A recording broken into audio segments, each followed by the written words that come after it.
আজকে সারাদিন এত দৌড়াদৌড়ি করেছি, খুব খারাপ লাগছে। এখন দেখেন কি খাচ্ছি, পেয়ারা মাখা, কাসুন্দি দিয়ে পেয়ারা মেখে খাচ্ছি।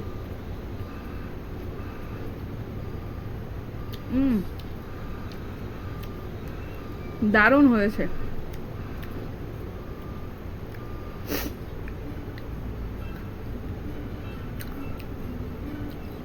এক গামলা নিয়ে বসছি।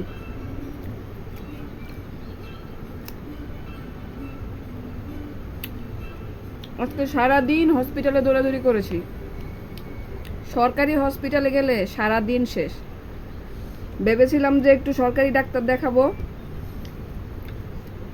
নিজের জন্য, ভাগ্যেশ একাই গিয়েছিলাম। সারাদিন শেষ আমার। এখন কি যে খারাপ লাগছে, মাথা ব্যথা, শরীর কেমন যেন লাগছে। সারাদিন রোদ্রে ছিলাম, এর জন্য পেয়ারা মাখা খাচ্ছি। এখন ঝালটা খেতে ভালো লাগছে, যদিও 8টা সাড়ে 8টা বেজে গেছে, তারপরেও খাচ্ছি।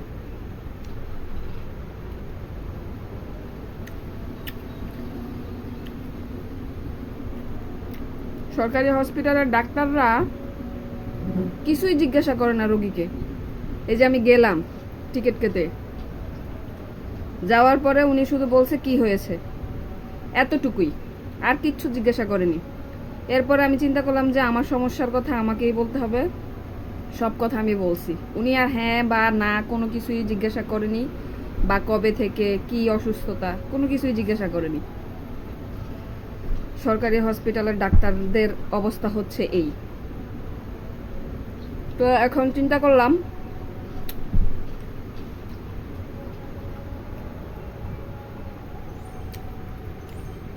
সরকারি হসপিটালের ডাক্তার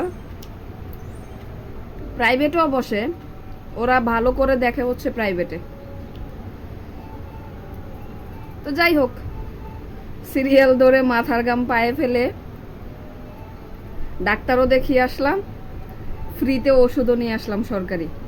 কষ্ট হয়েছে যদিও, সারাদিন শেষ, তারপরেও আনন্দের। আসলে সিরিয়াল ধরে আমি কখনো ওষুধ আনিনি। যাই হোক,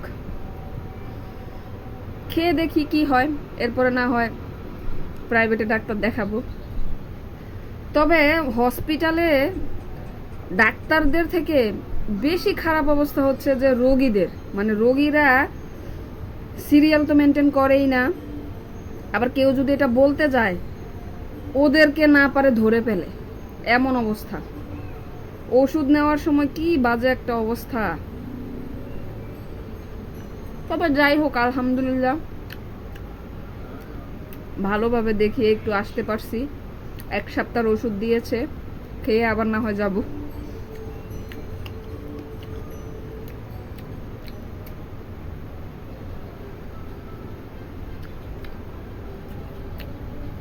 সবাই ভালো থাকবেন। আর আমি বেশিরভাগ সময় অসুস্থ থাকি, আমার জন্য একটু দোয়া করবেন।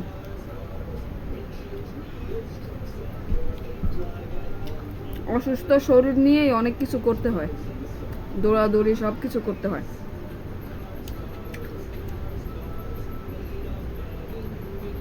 সবাই ভালো থাকবেন, সুস্থ থাকবেন। আল্লাহ হাফেজ।